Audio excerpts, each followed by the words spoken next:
Hello everyone, we'll give it just a few more minutes for people to join and then we'll get started.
Hello again, and welcome to the Extreme CRM webinar series. I'm happy you could join us today. My name is Lori Kellegard, and I am the Director of Marketing at Extreme CRM. I'll be your moderator today, and we'll be recording the webinar so that it will be available to you either by request or on our website. A little background on Extreme CRM for those of you who aren't familiar with us. Extreme CRM creates community-based events, especially for Microsoft Dynamics partners. And the goal of those events is to help that community connect and learn to grow their business and work with others more productively. So you can check out our website at extremecrm.com. Before we get started, if during the presentation you have any questions, please just raise your hand in the GoToWebinar tool, and we can take them either during the presentation or you can hold them until the end for a one-to-one dialogue. You can always also chat with us. We have a team on the call with us today to take your questions as well. And there will be a survey at the end that'll be sent out to you. So just take a few minutes and answer those questions and let us know how we did today. I'd also like to take this opportunity to thank our sponsors for helping us with the webinars. Dun & Bradstreet and ADX Studio are our prime sponsors for this event. So a huge thank you goes to them. So we're going to get started today, and I'm very excited to have Rick McCutcheon with us. Rick is an expert in sales productivity, social selling, and CRM. Rick has been involved in the CRM industry since 1990 in a variety of roles, including company founder, senior executive, reseller, board member, educator, consultant, and professional speaker. As you can tell, Rick is well known in the CRM space. He's also creator of full contact selling methodology and is here today to share his knowledge about how to power up your CRM sales. So welcome, Rick. We're happy to have you with us today. Thank you, Lori.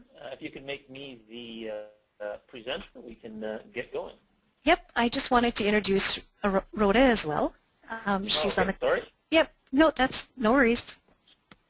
Rhoda Bernstein is with us as well, and she is the Director of Strategic Alliance at Dun & Bradstreet, and she'll be providing a demonstration of their ISV solution.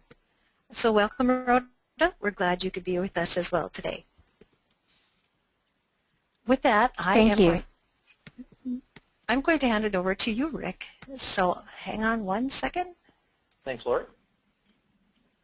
Good afternoon or good morning, everybody. We're going to have probably 45 minute to 1 hour presentation right now, and this is sort of a preview of what we're going to be doing at the Extreme Conference in Anaheim as a full-day workshop. So I'm hoping you can join us there. So let me just pull up my slide, and we can get going.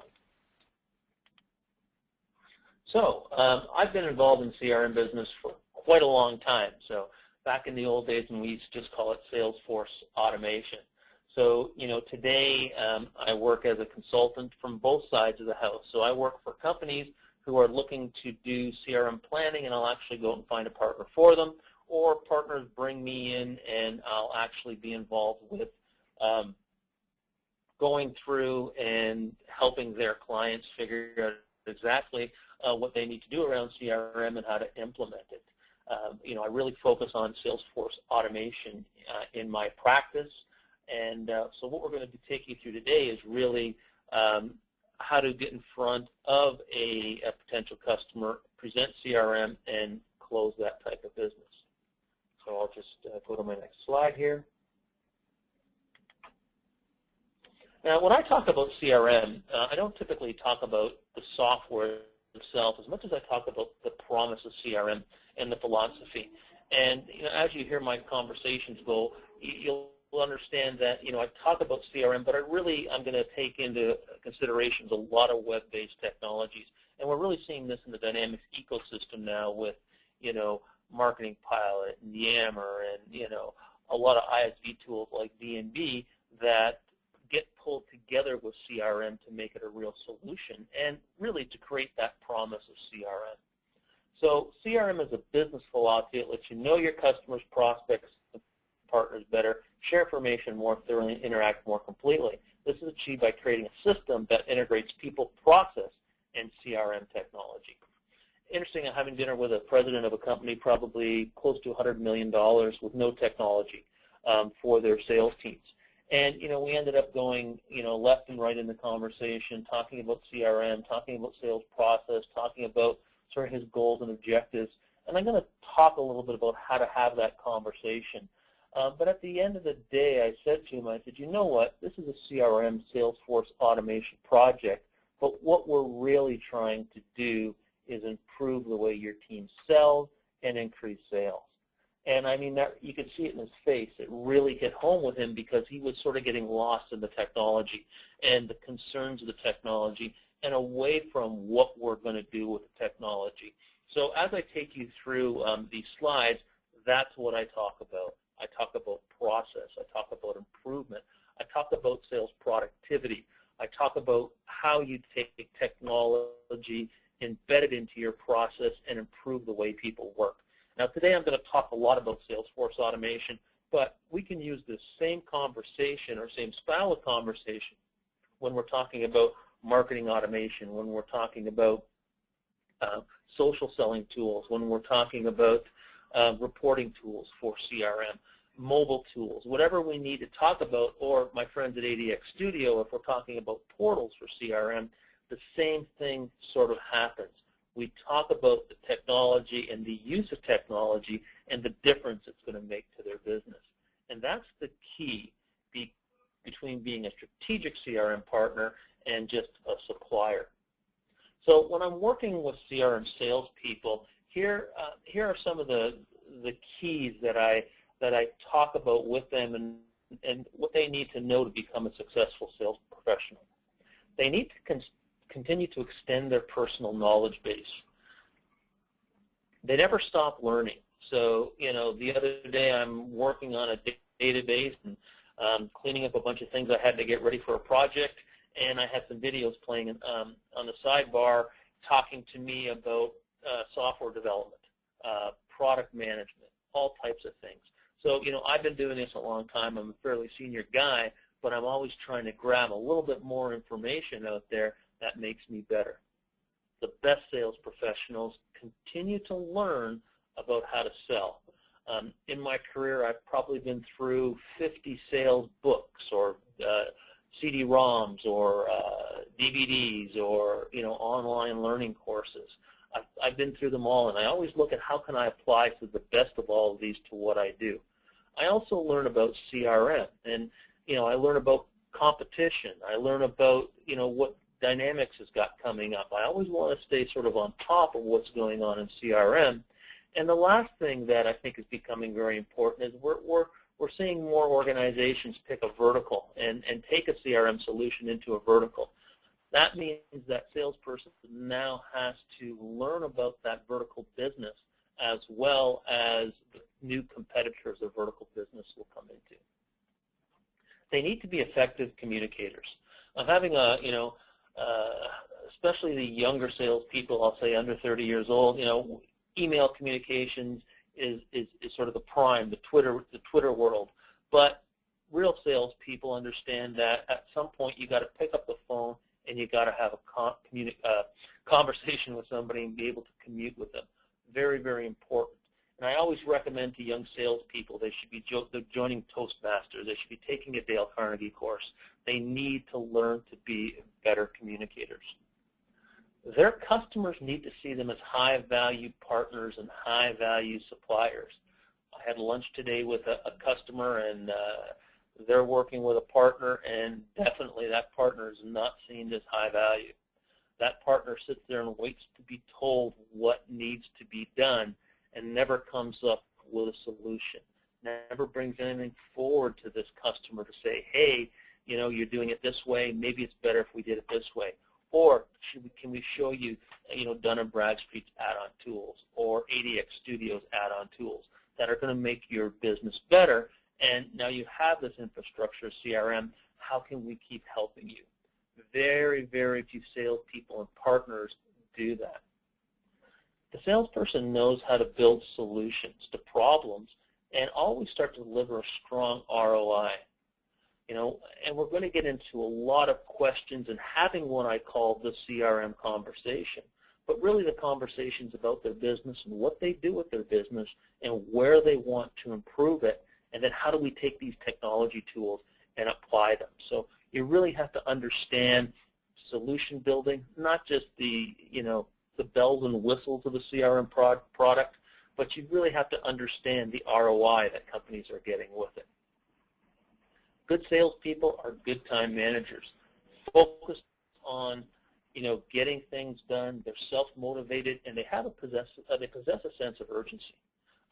In our course in Anaheim, we're going to talk about an effective time management system that I've used for years that will really help salespeople spend more time selling, spend more time prospecting, and still get everything else that needs to be done completed.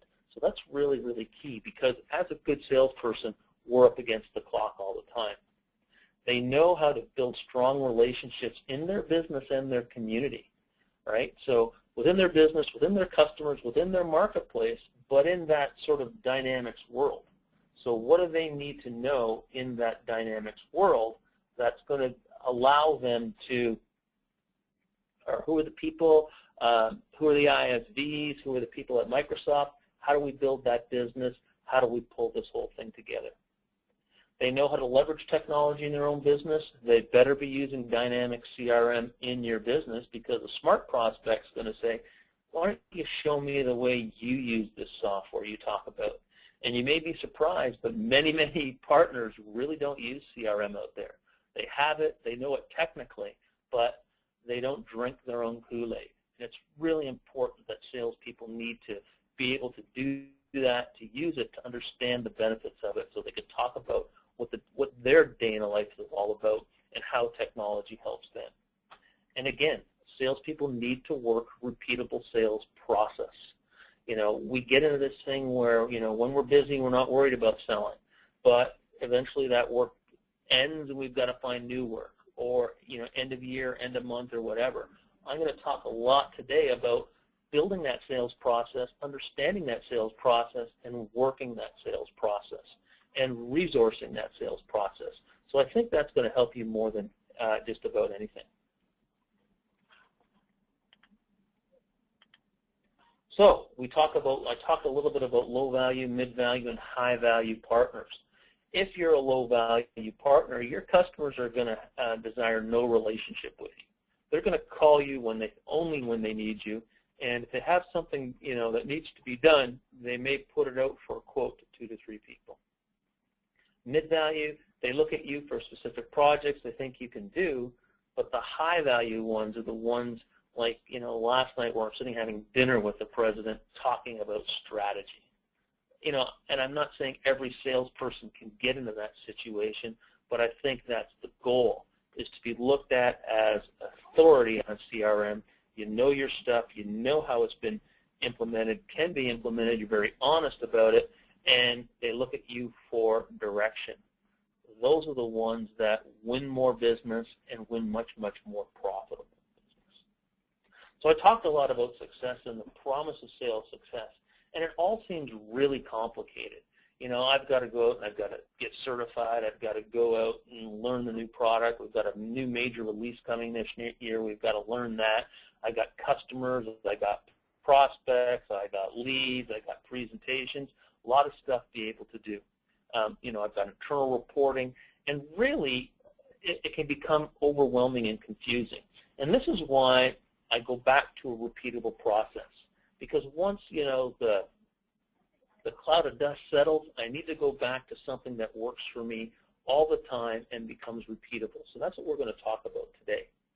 We're going to talk about a process that we build out that, you know, we have our good source of leads. We know what a good source of leads are. They're always working for us. We know how to qualify them. We know how to work with prospects, move them through the process. We know how to make them customers, but we know how to become a high-value supplier. That means the customer keeps coming back to us for more solutions, coming back for us to help them solve their problems. And that's what we're going to focus on today. Before we get into that, this is something we'll spend a lot of time on in Anaheim, is really that CRM buying process. You know, how do I prepare for a court case if I really don't know how the other side is going to defend themselves? The same thing is true for when I'm trying to sell something. What are they doing on the other end that is involved in their buying process? What's really interesting is before, let's say, 1995, back in the good old days of selling, we never really had to deal with websites.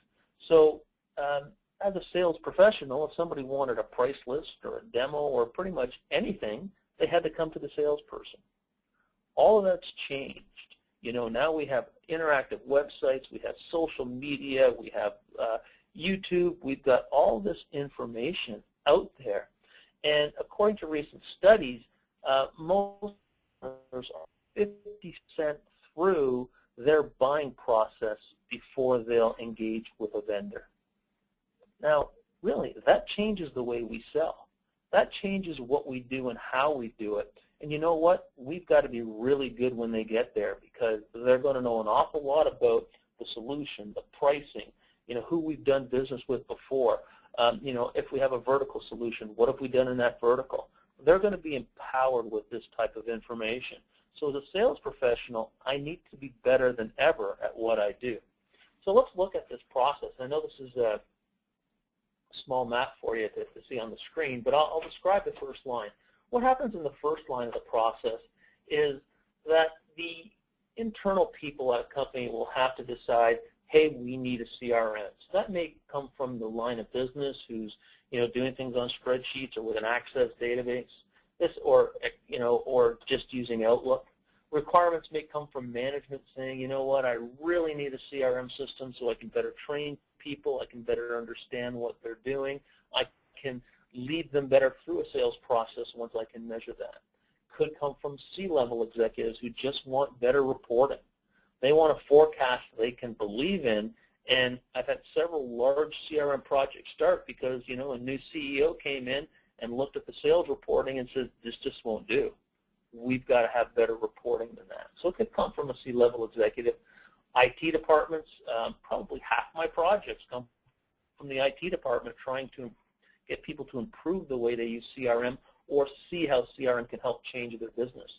But the IT department gets tired of, you know, consolidating 5 different systems, you know, running monthly reports, that type of thing. Could come from a high-value partner who's in there working saying, hey, have you looked at CRM for your business? Or if they're a larger account, it could come from the Microsoft rep. But what I'm saying here is something happens internally that triggers the hunt for CRM, and what can we do? Well, that leads to our next step. Out goes the internal discussion. So sales and marketing may meet with IT and say, okay, you know, I used to use a CRM somewhere else. I need one here. What do we do? What have we done? What vendors can we look at? So they'll come up with their initial high-level requirements. Say, you know what? Yes, we need to do CRM. Here's where we're going to go look. Then they assign that researcher. That researcher goes to one place, the web. They may go up to a trade show or something eventually, but they typically go to the web. If they're looking at Dynamics, they look at Microsoft, they look at partner websites, they look at competitor websites, they go to that social media. What's being said on LinkedIn, Twitter, Facebook, and YouTube? In fact, YouTube's the second largest search engine in the world right now, so they're doing their research. They'll go out and read reviews from publishers and associations, but you know what I'm saying here? They're coming back armed. They know what they want, they know how much it costs, how long to implement, they know what the problem areas are, they're coming back. So from this, they'll build a short list of vendors. And in some cases, they'll say, okay, we want to look at, Salesforce, Goldmine, and Dynamics CRM. Or they might just say, I want to look at Dynamics CRM, and I pick these 5 partners who I think can help us. So that starts to happen. Then they go and they get their internal team together and start getting budget approvals, because they can gather enough information out here to really put a budget together to say, how much is this going to cost? They'll have that budget approved, and then they'll engage the vendors. So as I was talking about that recent study that says over 50% of the time is spent on the research before they engage the vendors, it may even be higher. How long is the CRM buying process? When I've studied it in many companies, it can be anywhere from 4 or 5 months to 24 months, depending on how fast companies move. But what I'm saying here is, okay, we understand this is the buying process. How do we engage? How do we engage at an early stage and stay stuck to their process? How do we look good? How do we look intelligent? How do we win more CRM deals? And that's what really, this conversation is about. The conversation we're going to have in Anaheim is, how do I get better? How do I win more deals? If I'm a salesperson and I've got a 20% close rate, right, and I sell X amount of dollars of product and services, well, I can take my close rate and move it from 20 to 30%. That's only, moving my close rate up 10%, but it's increasing my sales by 50%. So I look at sales that way. We've got to be good, we've got to be proactive, we've got to know what we do, but we've got to have a process that we can fine-tune on a continuous basis so we become better at our profession. So let's start to look at the process. Here's the CRM selling process that I'll be teaching in Anaheim. It looks complicated again, but we're going to break it down now into some certain sections that we can have, discussions and conversations with. And you can run this process as, by yourself in an organization, or your organization can engage in this process. But really, let's start up here at what I call the new business development section. So we're going to look at new business development, opportunity qualification, the investigation or conversation stage, building a solution stage, gaining commitment, and then we're going to talk about that account and customer management. So let's look at, the new business development stage. Every CRM sales professional should be selling into at least 3 areas.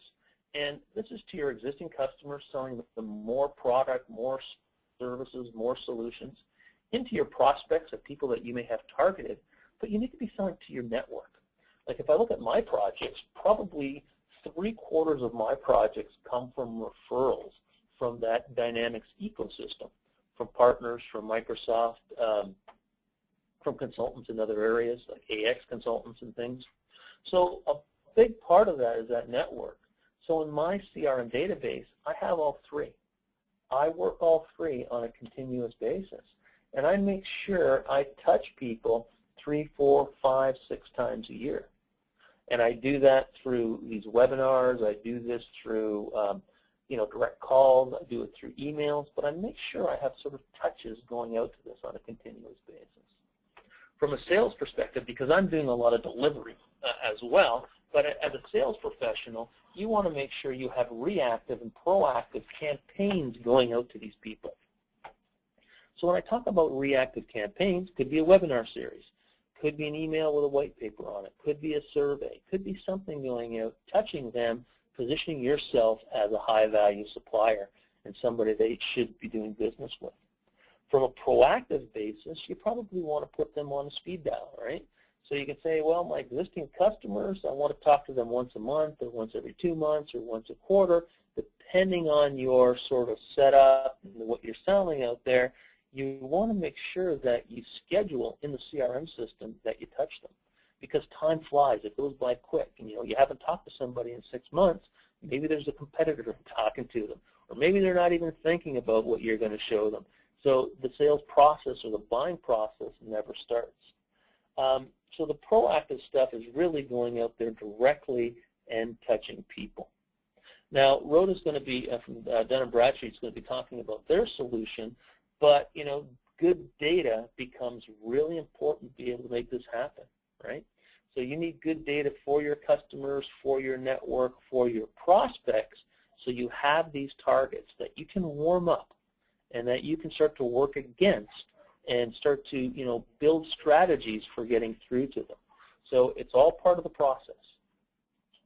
So once we start qualifying people, we're going to run into a situation where we want to do research. So we want to go out and we want to look at LinkedIn. We want to maybe Google some information, go to our D&B Dun & Bradstreet database and download the correct information for the company. But we want to be able to research. We want to research the company. We want to research the people. We want to know as much about these prospects as we can before we go and see them. This is for twofold, right? One, we really want to know whether we should be doing business with these people, but sales has a lot to do with confidence. Sales has a lot to do with the your ability to communicate. And I think the more I know about a prospect going in, the stronger I feel, the better I feel, the more confident I feel going forward in doing that, or trying to win the business. So from there, we go into what I call a pursuit. Now, a pursuit can be made up of, several areas. So that pursuit can be emails, calls, visits, whatever it takes on the CRM side. But what do we need to do to, once we qualify somebody, to say, hey, this is a good target, how do we go about going after them? And we're going to find, most studies show that salespeople stop too early. Like, I'll send an email to somebody, and that'll be the only follow-up I do. Especially if we have, our technical project managers in charge of sales follow-up. Oh, I sent an email to the person, they didn't communicate with me. Well, in my case, I think, what, I want to try 5, 6, 7 times over a 2-month period before I say, what, that person's not interested. I want to, keep talking to them, keep pursuing them. This week I just had a conversation. I sent 2 emails out, no response. Made a phone call. I got through the person, and she went into her junk folder and pulled out my email. Right? So sometimes we're assuming, oh, they're not interested, but that's really not what's happening. So when we start talking about a repeatable process, I know as a rep, here's somebody who's downloaded a white paper off my site or attended a webinar. They now go into a queue that I work until I talk to them, until I qualify them. And again, the repeatable process comes into place.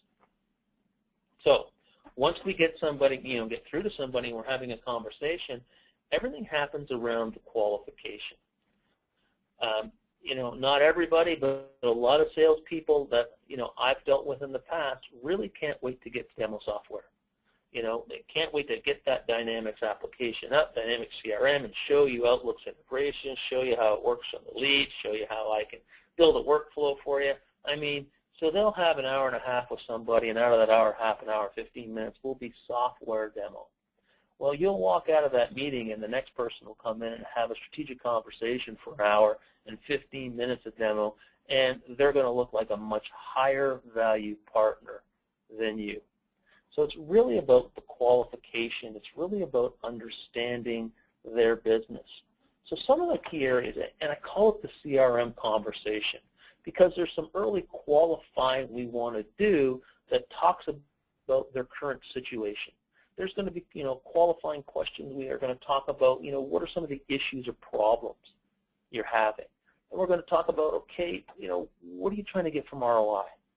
Where do you think this can help you? And as we're doing this interview and having this conversation, we're making lots of notes. And we're so good at this and having this conversation, we'll say, okay, they looked at these 5 areas for CRM. They haven't talked about these other areas. Maybe I'll bring those up in the conversation. And we can have some strategic, conversation about how things they never even realized CRM could do for them could help their business. Again, this is how you become strategic. So some of the conversation areas we're going to have are really about what's their application readiness. You know, what have they done in CRM in the past? What do they plan on the future? What kind of applications do they have running in the background? We're going to talk about those current conditions. You know, what sort of exchange are you on? What office are you on? What ERP system are you running in the background? That's really going to give you a great, insight into how much money this company spends. You know, I've got one company I've been pursuing for about 2 years now, and they're on CRM 4.0, and they let their maintenance lapse. You know, at the end of the day, I think this is going to be a tough deal. Just because the attitude of the company, you know, staying on an old product like that, letting their maintenance lapse, they're really not looking at CRM strategically, are they? So that comes into a lot of what we do and what we say to people going forward. Technology landscape. Are they running, you know, SAP, AX, Lotus Notes? Who knows? What's in that in the background that we're going to have to deal with? Or things that are going to give you hints on, you know, what they're going to look for in a solution. Competitive landscape. What are you looking at? What else are you looking at besides Dynamics CRM? Don't be afraid to ask that question. It's a great question, right? If you know they're going to come up with, you know, Salesforce.com, they may come up with some contact management. If they're an SAP shop, they may come up with SAP or Siebel CRM. They're going to come up with some things. And you really ask the question, what do you think about those products? What do you like about them? What don't you like about them? What do you like about Dynamics CRM? Or they're going to give you the answer we really want to hear is, we're a Microsoft shop and we're really looking at Dynamics CRM and we're just trying to pick the partner we look for. I mean, that way we're 90% home if we're that high-value partner. So that leads us to Microsoft temperature. You know, are you a Microsoft shop? Are you a half Microsoft shop? Do you not like Microsoft? That's important to us when we're selling. Project size and scope. Many big companies start with little small projects, and I've worked with small companies that have very big projects. Depends what they see as an ROI. We really want to understand that going in, and sort of what's the spend that they have in mind, right? You know, have they got a $5,000 mind frame on, or is it a $500,000, or they know this is going to be $5 million? Start to have that conversation. Talk about their decision-making process, like, you know, who's involved, and I'll ask that question. So internally, who's part of your decision-making process for this? You know, okay, well, the marketing director, the sales director, and then, you know, once they shortlist us, we're going to go on to the president and present to him or her. Okay, great. It's fantastic to know that. Find out what your contact's role is. Many times when early on in the process, we're dealing with that researcher person. Could be a sales or marketing or IT administrator trying to gather information. We always have to be nice and polite, but we really have to understand is we got to sort of get to that next level of a decision maker. ROI and drivers. What do you feel the ROI on this project is? What do you think it could be, right? Really start to understand where their mindset is. And when I'm working on these types of projects, I try to keep the conversation around the result, around the ROI, because, you know, if a company does $100 million and they have no CRM system and no automation, if I can increase their sales by 10%, and usually we can, depending on, you know, market conditions, that's a big ROI for many organizations. So if we can say, all right, by fixing these processes, embedding CRM, being able to manage and monitor your sales process, what's the ROI? How good can it get? And then we really start to talk about, okay, once we have a process figured out, once we have it embedded in CRM, this gives us sort of a foundation that we can start to fine-tune, to make better, to make lead generation more effective, make us better qualifiers, have a better idea of what's in our sales pipeline, which gives our sales management the ability to help us with coaching and understand who our competitors are and who's beating us. That kind of information does not exist in companies who don't use CRM. So it's important when we're having that conversation about ROI is to get them thinking out of the box they were in. And then, you know, you may want to, in that decision-making process, is there going to be an RFP, RFQ, RFI, all that type of stuff that we have to learn and we have to figure out if it's going to affect our sales process. So I think this is really, really important. And then I made this red stop sign. Once we have this conversation, and this conversation is not, you're going to put the prospect under a set of lights and then shine them and, police interrogation. Sometimes it takes a while. Sometimes the conversation starts at a trade show, ends up on a couple of phone calls, ends up over a coffee, ends up, in a presentation to the group. But you really have to start to gather that information. And then you got to figure, okay, now it's my turn to present to you. A software demo may be part of that, may not be part of that. But how do I position myself and my organization to best win this deal? It's not the same every time. So once we gather the investigation, we have the conversation, we've got to stop and say, how do we position? In many meetings, this becomes a factor of whether we can think on our feet. So, we're in the meeting, we're doing the qualification there. Okay, I got my slide deck here with my 10 best slides. How do I talk about those slides? How do I position stuff? Because I know it's going to happen right now. This is my initial conversation with these people, initial presentation. How do I present? Which direction do I want to take them on? And this is what you need to be able to do as a successful CRM salesperson, is to understand the industry to that level. So we get into presentation. Now, we really have to go through who we are, what we do, and why we're successful. I'm sitting on a sales training course to say, oh, we don't have to do that anymore, it's on your website. I don't believe that's true. I think sometimes the researcher's been out to your website, but the 6 other people in that meeting haven't been to your website, especially senior people. They're going to say, okay, I've got a meeting with Rick McCutcheon. He's going to come in and talk about CRM. They have no idea who Rick McCutcheon is. So just how I led off my presentation with who I am and what I do, I think every company should be doing that, really presenting that part.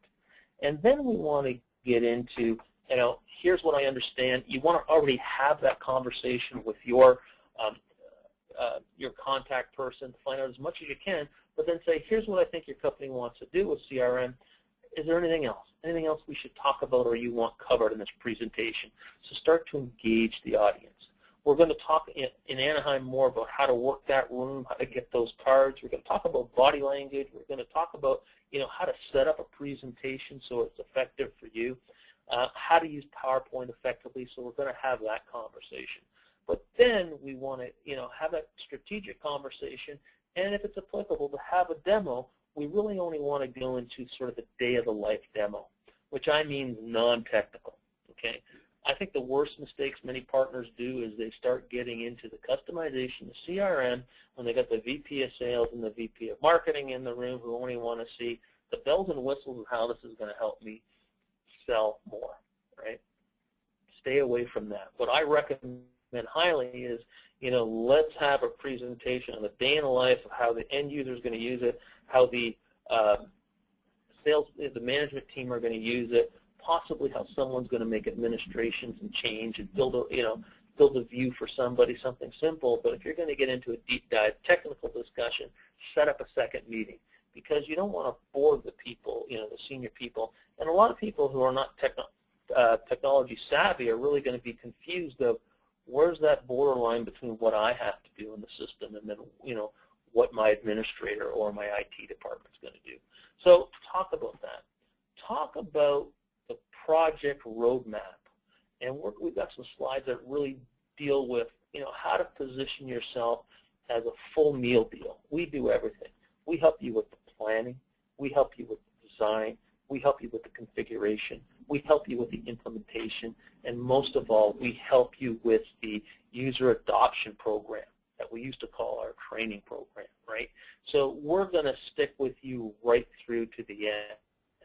And of course, you may have to charge them a premium for this, but you can always say, okay, I think the project's going to be $600,000, and this is what it includes.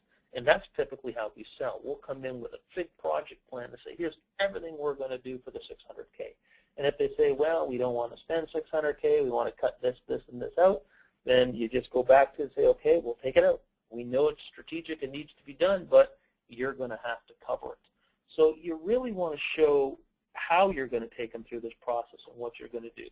So, that project roadmap becomes important. selling the needs analysis becomes important, right? So do you want to do a 1-day, 2-day, 3-day needs analysis where you get involved with the customer to find out more? You know, most of the time when we get requirements, we don't get everything or they don't have everything.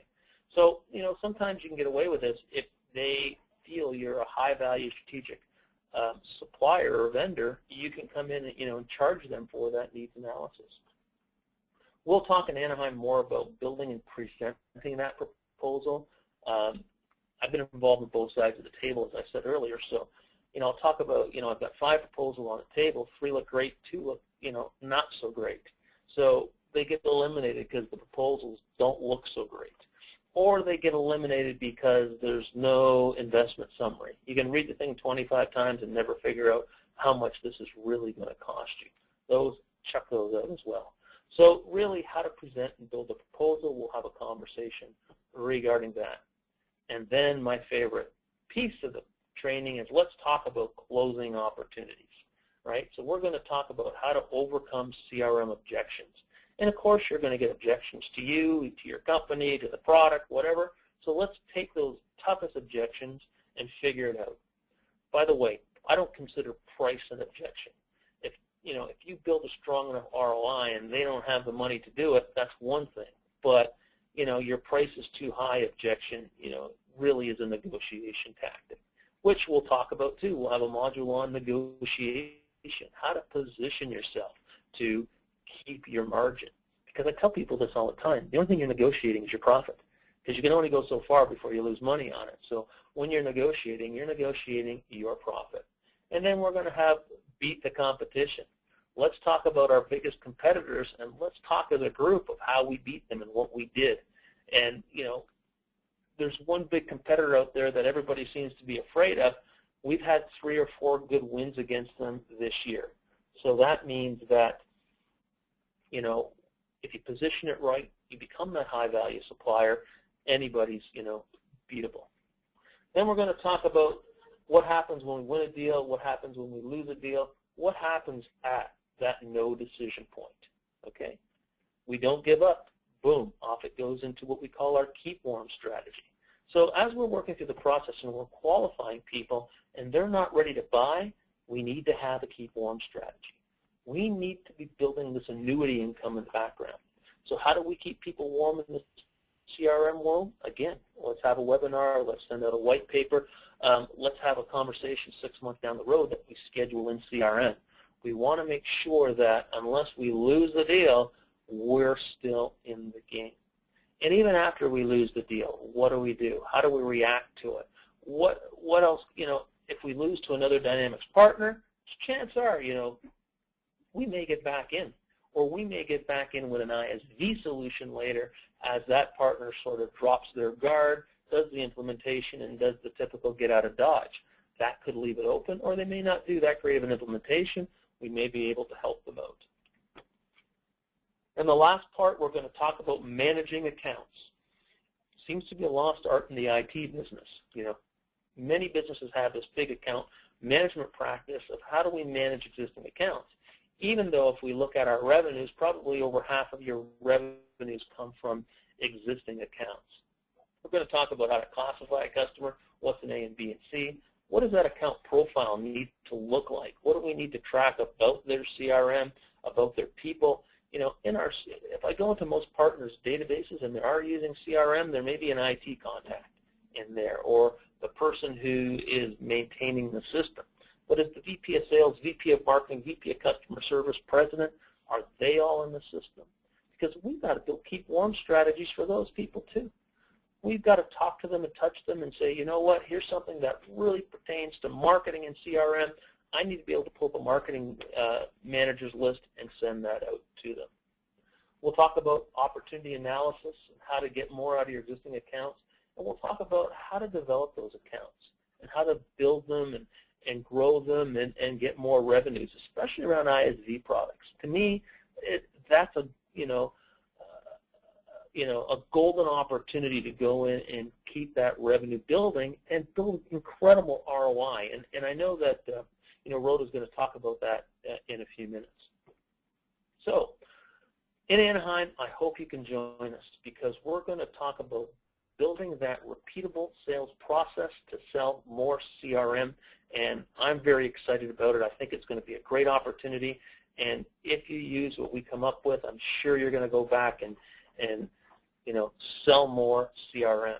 So right now I'm going to turn it back over to Lori. If you want to get a hold of me or stay in contact, I'm pretty easy to find on LinkedIn, Rick McCutcheon. So just link into me, and I've got a couple of groups on for salespeople who sell CRM that I can hook you into, and we can keep communicating up to Anaheim. So back over to you, Lori.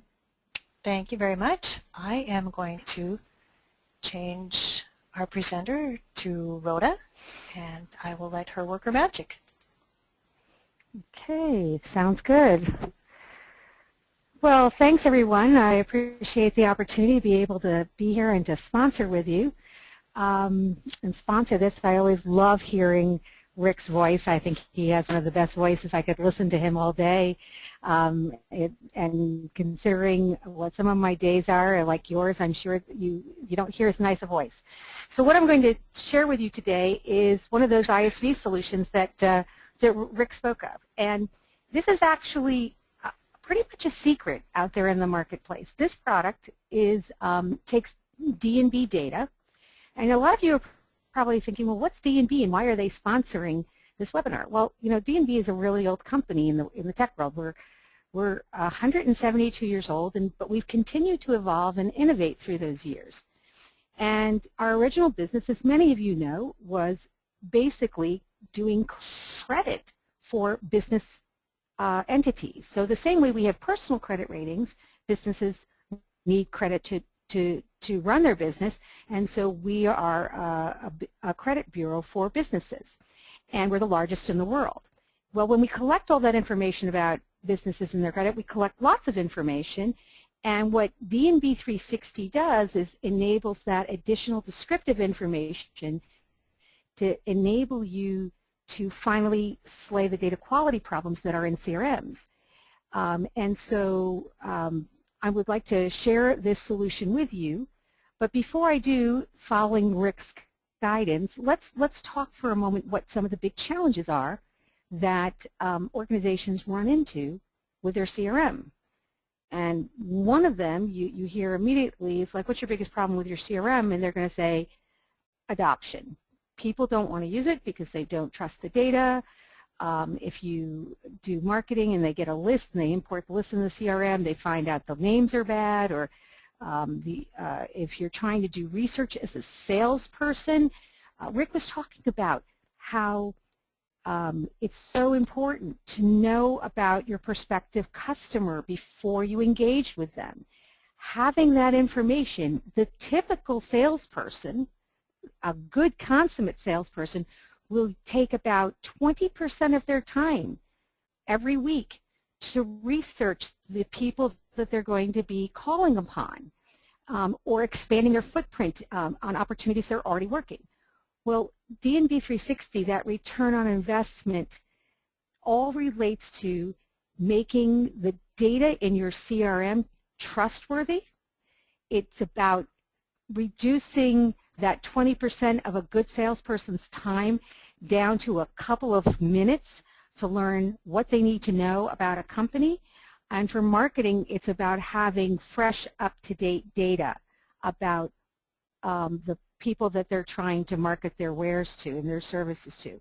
So with that in mind, I'm going to walk you through, as Rick says, a day in the life of a salesperson. So I'm going to go ahead and just come out of this mode and switch over. I brought this up already just to save some time so you don't have to watch the browser just wait for things because I'm actually traveling this week and I'm on a wireless. I'm not hooked in to a high performance system. And so if I have a bunch of active accounts, one of my active accounts, as it turns out, is 3M. And so if I click on 3M, it would normally bring up a screen that would look like this. Let's see, 3M company. And if I go to the general area, I will have some empty fields, I'll have some good fields, and it turns out in this one I've brought D&B data into this, so I have a clean verified address and a description about the company. Now, a lot of you don't know this about information about companies, but if you think about every time that you read a newspaper about a company that's merged with another company or been acquired, it turns out that the dirty little secret about corporate data is that it's really volatile. And so if this record had changed since the last time I refreshed it, and that's right, you heard me right, we actually maintain the data freshness for you. If this company had had an event, maybe their revenue was reported and it changed since the last time I brought the data into the system, this little ball up here would turn yellow. And all I'd have to do is click this button and bring in up-to-date data. But in the meantime, my data is up to date because that ball hasn't turned yellow. And just to give you an idea of how much change there is in data, we track over 225 million companies globally. And we do over 5 million updates to our global database every 24 hours. So we do that heavy lifting for you so that you don't have to manually go out and verify all of this.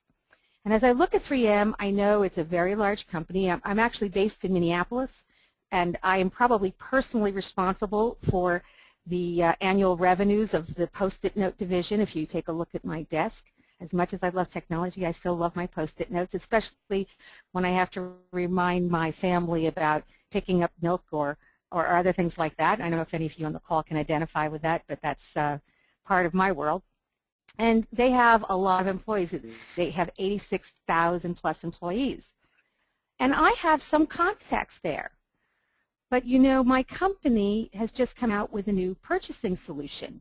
And so I'd like to, and it turns out while we have sold that into 3M already, I might like to find out how much penetration do I have and how many other companies in the 3M family might I be able to go after, because I want to sort of do some of my quarterly planning. So what you're able to do is you're able to go out and using D&B 360 View, it will bring up a screen that looks like this. And it automatically brings up all of the accounts that are currently in my CRM, and we cross-reference them with our global database where we store the family tree for 3M. We store that corporate linkage, and in fact, we store over 3 million family trees.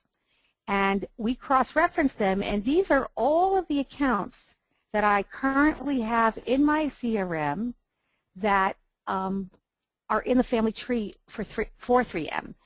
And you'll notice over here, there's some green and there's some red balls over here. Well, remember how I talked to you that our original and our core business is credit?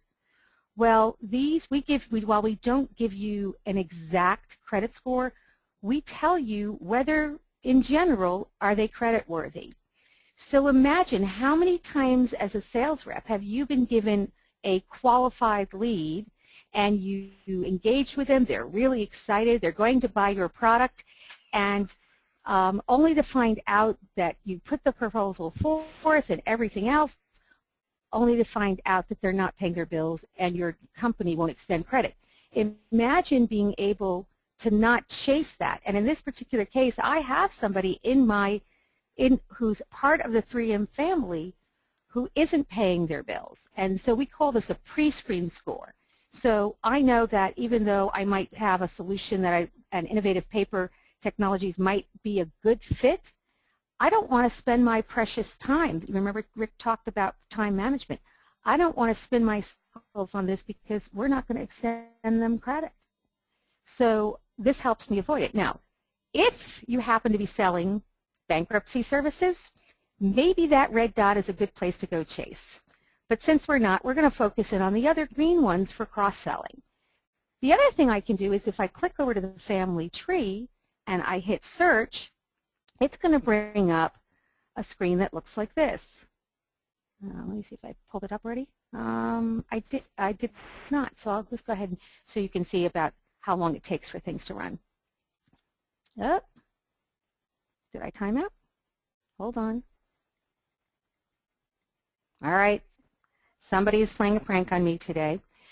I'll come back and show that to you later if time permits. But let's go ahead and take a look at another piece of what we can show you. So if we're going back to the D&B 360 profile of 3M, I also have information on the industry. So I might be selling in, but I've never sold to a company that has as many businesses as 3M. So this is actually powered by First Research. And when I click on it, it's going to bring up all the industries that 3M is in. Well, as I said before, I love paper and paper products. So I'm going to go ahead and I'm going to look at the paper and paper products manufacturing. And what that'll do is that'll bring up information here. And this is powered by First Research. I don't know if any of you used this before. It's another D&B product. And I'm able to go ahead and look in and I can see what the description of the industry is, what their major challenges are.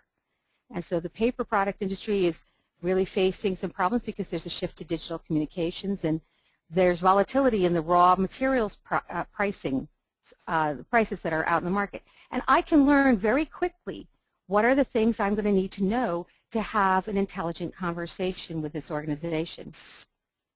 So these are just some of the things that you can do by having access to D&B 360. And as Rick said, this is a product that enables you to bring additional value to your CRM clients. And we have a direct integration into Dynamic CRM. And in the fall, we're going to be coming out with our new version, which will be mirroring the Metro interface. So, and we will have certification on the new product as well for both the existing 2011 platform of Dynamic CRM as well as 2013, the Orion platform when it ships. So I know I've taken a lot of time, and to be honest with you, I actually have a flight I have to go chase and catch. But as you go forward, if any of you would like to learn more of this and kick the tires, I'd be more than happy to share it with you. We also have a full partner program, and that's one of the reasons why we are sponsoring these series. We are growing out the partner channel. There are fairly nice program benefits as well as commissions to be made. One of the things that we've done is we've mirrored our program directly after the Microsoft model. So another way that D&B is transforming its businesses is a shift to indirect partner sales. So with that, there's my contact information. Thanks so much for the opportunity. I appreciate it. And I'll turn it back to Lori. Thank you very much, Rhoda. And Rick as well for sharing your insight with us today. Your deep knowledge of this topic is just so invaluable to all of us, and we look forward to hearing more from you at our event in Anaheim. I was going to open up the floor now for questions, and so I will unmute and let everyone ask if they have a question of either Rick or Rhoda.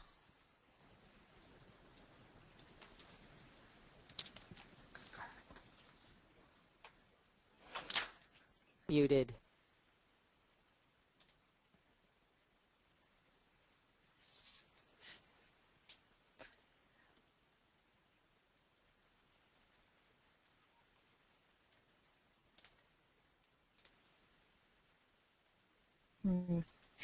Well, it looks like we have no questions waiting for us. So with that, I guess I'd just like to thank everyone for joining us today.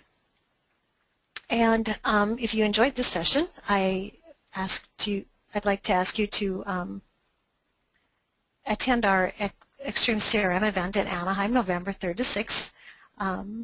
Rick will be presenting an all-day session on November 3rd entitled Power Up Your CRM Sales, How to Find, Qualify, and Close Profitable CRM Projects.